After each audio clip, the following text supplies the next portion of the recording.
നമ്മളെ ചുരുളി നമ്മൾ പറഞ്ഞതിനേക്കാളും കൂടുതൽ തീരുന്ന ആരും നമ്മളെ പറയാനില്ല. പൊതുവേ ആളുകൾ പറയുന്നത് നമ്മളൊരു മലങ്കൾട്ടാണ് എന്നാണ് എന്നെ പറ്റിയൊക്കെ സാഹിത്യ ലോകത്തുള്ള ഒരു ധാരണ എന്ന് പറയുന്നത്. നിങ്ങൾക്ക് ഈ പ്രായത്തിൽ വല്ല കാര്യം ഉണ്ടായിരുന്നു, ജെൻസിനെ പോലെ നമ്മളൊരു സാധനം എഴുതേണ്ട വല്ല കാര്യം ഉണ്ടായിരുന്നു? ഇത് പിള്ളേരെന്ത് വിചാരിക്കുന്നെങ്കിൽ നിങ്ങൾ ചിന്തിക്കണ്ടേ? അത് ഒരു പ്രധാനപ്പെട്ട ഒരു ചോദ്യമാണ്. ഒരു ബെഞ്ചിങ് എന്ന് പറയുന്ന ഐറ്റം നമ്മുടെ കാലത്ത് ചിന്തിക്കാൻ പോലും പറ്റുമോ? ഒരെണ്ണം തന്നെ രക്ഷയില്ല, ഒരെണ്ണം തന്നെ അന്ന് കിട്ടാനുള്ള അവസ്ഥയില്ലാത്തൊരു സമയത്ത്, ആടി കിട്ടാനുള്ള സാധ്യതയുണ്ട്. ആടി കിട്ടാനുള്ള സാധ്യതയുള്ള സമയത്താണ് ബെഞ്ചിങ്, കുഷ്യനിങ്, സിറ്റുവേഷൻഷിപ്പ്, അതിന് ചുരുളി, നിങ്ങൾ എഴുതി വെച്ചേക്കുന്ന ചുരുളി, അതുപോലും ഭയങ്കര പൊട്ടിത്തെറിക്കുന്ന കാര്യങ്ങളൊക്കെ എഴുതി വന്നു. നിങ്ങളുടെ കഥയല്ലേ?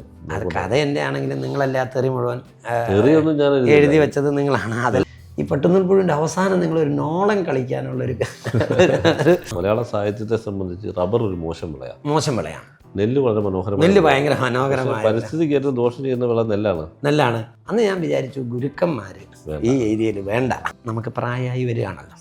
ഇല്ല, എനിക്ക് 38 അതെ, അതല്ല, നമ്മൾ രണ്ടും ഒരേ പ്രായമാണ്, അതിന് പിന്നെ ഒന്നും തർക്കമില്ല. മധ്യവയസ്കരുടെ വർഗീയത നിലനിൽക്കുന്നു, പിള്ളേർക്കൊന്നുമില്ല. ഇല്ല, പുതിയ തലമുറ അതെല്ലാം മാറും. അവരുടെ തലയിലോട്ട് ഉമ്മാരടിച്ച് കേട്ടായിരുന്നു. പൈസക്ക് മൂല്യം കൽപ്പിക്കുന്നവരാണ്. നമ്മുടെ ഒരു പുസ്തകം ഒരാൾ മേടിച്ചിട്ട് അയ്യേ ഇവൻ പറ്റിച്ച് എന്ന് നമ്മളോട് പറയരുത്.